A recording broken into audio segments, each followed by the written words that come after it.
Hi అండి. Welcome to simple home kitchen. ఈరోజు chicken కర్రీతో మీ ముందుకైతే వచ్చేసానండి. అయితే వీడియోలోకెళ్ళే ముందు కొంచెం లైక్ చేసుకోండి, సబ్స్క్రైబ్ చేసుకోండి. సింపుల్‌గా చికెన్ కర్రీని టేస్టీగా ఎలా తయారు చేయాలో అయితే ఈ వీడియోలోకెళ్ళిపోయి చూసేద్దాం.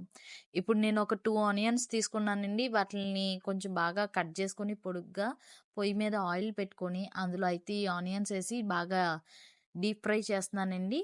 అయితే ఈలోపు అయితే మనం కొంచెం మాట్లాడుకుందామా? ఏం లేదండి. మనం ఎప్పుడు ప్రతి సండే గాని, వీక్‌లో ఒక 2, 3 టైమ్స్ అయినా మనం చికెన్ కర్రీ అనేది వండుకుంటాం కదా! అలాంటప్పుడు ఒకేలాగా మనం వండి పెట్టే కంటే, ఒక్కొక్కసారి మనం డిఫరెంట్ స్టైల్‌లో వండి పెడితే, ఇంట్లో వాళ్ళు కూడా ఆహా! అనాల్సిందే అసల. ఎందుకంటే అంత డిఫరెంట్‌గా వండుకుందాం మనం. ఎందుకంటే చికెన్ కర్రీ అనేది ఇంట్లో ఎవ్వరికి ఇష్టం లేకుండా ఉంటదండి. అందరూ దీనికి పెద్ద ఫ్యాన్స్ ఉంటారు. అయితే ఇప్పుడు మనం ఆనియన్స్ ఫ్రై చేసేసుకున్నాం కదా! వీటిల్నయితే ఒక మిక్సీలోకి తీసుకొని పేస్ట్ చేసి పక్కన పెట్టుకున్నాను. ఇప్పుడు నేను ఈ వీడియోలో చూపిస్తున్న విధంగా ఈ మసాలా దినుసులైతే తీసుకొని వాటిల్నయితే నేను వేపుకుంటున్నానండి. ఇదిగో ఇప్పుడు ఈ వీడియోలో చూపిస్తున్న విధంగా అయితే మీరు కూడా వేపుకోండి. ఈటిల్ని వేపేసి వీటిలిని కూడా పౌడర్ చేసేసి మనం మిక్సీలో పౌడర్ చేసేసి పక్కనైతే పెట్టేసుకుందామండి వీటిలిని గూడా. ఇప్పుడైతే నేనైతే హాఫ్ కేజీ చికెన్ తీసుకున్నానండి. హాఫ్ కేజీ చికెన్ తీసుకొని దాన్ని బాగా వాష్ చేసి పక్కన పెట్టాను. ఇప్పుడు దానిలోకి మనం ఫ్రై చేసి పెట్టుకున్న మసాలా దినుసుల్ని పౌడర్ చేసి అది కూడా ఇందులో వేసేసాను. అలాగే హాఫ్ స్పూన్ పసుపేసుకున్నాను. అలాగే నేను 2 స్పూన్స్ కారం తీసుకుంటున్నానండి. మరి మీరు కారం ఎక్కువ తినేవాళ్ళైతే మీ ఇష్టం. మనం ఆల్రెడీ ఎండుమిర్చి ఏసాం కాబట్టి 2 స్పూన్స్ అయితే సరిపోతదండి. అలాగే ఇప్పుడు నేను ఇందులోకి కొంచెం గరం మసాలా 1 స్పూన్ గరం మసాలా తీసుకున్నాను. చికెన్ మసాలా గానీ, గరం మసాలా గానీ 1 స్పూన్ ఏమో నేను అల్లం పేస్ట్ తీసుకున్నానండి. ఇప్పుడు ఒక 2 స్పూన్స్ అయితే పెరుగు తీసుకుంటున్నాను. 2 స్పూన్స్ పెరుగు తీసుకొని ఇప్పుడు మన చికెన్‌లోకైతే వేసేసుకుందాము. ఇప్పుడు వీటిని బాగా మిక్స్ చేసుకుందామండి. ఒకసారి బాగా కలుపుకొని, ఈ ముక్కలకి ఇవన్నీ కారం, పసుపు, మసాలా అన్నీ బాగా పట్టేలాగా బాగా కలిపేసుకుందాం ఒకసారి వీటిల్ని. అసలే రెయినీ సీజను. ఈ టైంలో మన ఇంట్లో వాళ్ళందరూ కూడా నోటికి రుచిగా, వేడి వేడిగా ఏదైనా ఫుడ్ తినాలనే ఇంట్రెస్టెడ్‌గా ఉంటారు. అలాంటప్పుడు మనం డైలీ రొటీన్‌లా పెట్టకుండా ఇలా డిఫరెంట్ స్టైల్‌లో పెడితే వాళ్ళు మనకి అలా పడుంటారండి. ఇప్పుడు ఫ్రై చేసి పక్కన పెట్టుకున్న ఆనియన్స్‌ని పేస్ట్ చేసాం కదా! దాన్ని కూడా ఇప్పుడు ఈ చికెన్ కర్రీలోకి వేసేసుకుందాము. ఈ చికెన్‌లోకి వేసేసుకొని దీన్ని కూడా ఒకసారి బాగా మిక్స్ చేసుకుందామండి.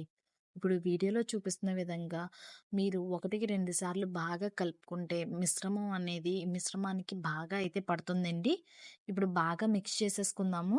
ఇప్పుడు ఈ మిక్స్ చేసి పెట్టుకున్నది ఒక నిమిషం పక్కన పెట్టుకొని, నేనైతే ఒక 3 టమాటాలైతే తీసుకున్నాను. వాటిని కట్ చేసుకొని, వాటిని కూడా నేను మిక్సీలో వేసుకొని పేస్ట్ చేసేసుకున్నాను. ఇప్పుడు ఈ పేస్ట్‌ని గూడా మనం కలిపి పెట్టుకున్న చికెన్ కర్రీలోకి వేసేసుకుందామండి.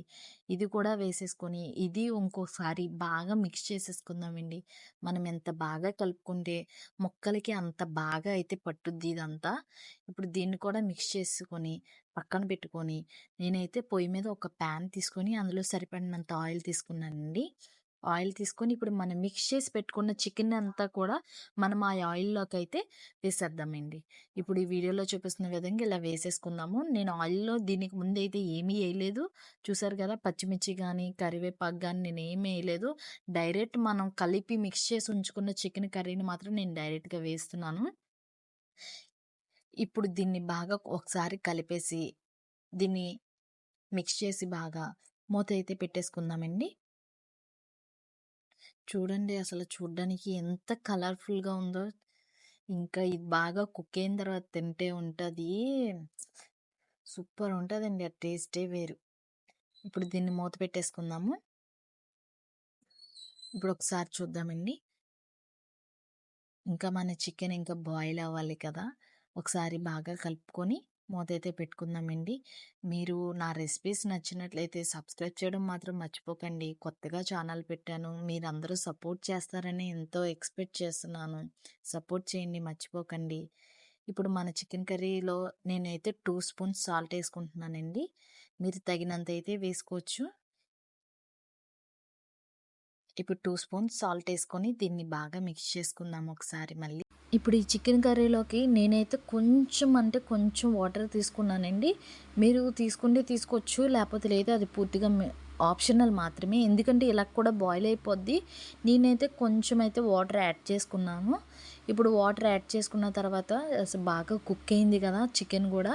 ఇప్పుడు మన చికెన్ ప్రిపేర్ అయిపోయిందండి. అసలు వావ్! చూడడానికి కూడా ఎంతో మంచి కలర్ఫుల్గా టేస్టీగా కనిపిస్తుంది. చూస్తేనే అసలు నోరు ఊరిపోతుందండి. చికెన్ లవర్స్ అంటే ఇలా చూస్తే పడిపోతారు. నేనైతే అందులో నెంబర్ 1 అండి చికెన్ లవర్స్లో. ఇప్పుడు నేనైతే ఇందులో ఫస్ట్ అయితే కొంచెం కస్తూరి మేతి అయితే తీసుకుంటున్నానండి. మంచి ఫ్లేవర్ కోసం కస్తూరి మేతి అయితే వేసుకుంటున్నాను. మంచి టేస్ట్ కోసం, ఫ్లేవర్ కోసం. అలాగే కొత్తిమీర కూడా యాడ్ చేసుకున్నాను. మళ్ళీ ఒకసారి మిక్స్ చేద్దామండి. నాకైతే ఇలా చూస్తుంటే ఎప్పుడెప్పుడు దీన్ని తినేద్దామా అనిపిస్తుంది. మీ అందరికి కూడా అలాగే ఉంటుంది ఆఫ్కోర్స్. అయితే మీ అందరూ కూడా మీ హౌస్లో ట్రై చేసి ఖచ్చితంగా ఎలా ఉందనేది కామెంట్ చేయండి. ఇప్పుడు మన చికెన్ కర్రీ అయిపోయింది. దీన్ని వేరే ఒక బౌల్లోకి అయితే మనం తీసేసుకుందాము. చూసారు కదా, ఈరోజు అయితే డిఫరెంట్ స్టైల్లో మన చికెన్ కర్రీ అయితే రెడీ అయిపోయిందండి. మళ్ళీ నెక్స్ట్ టైం ఇంకొక రెసిపీతో మీ ముందుకైతే వచ్చేస్తానండి. Thanks for watching video.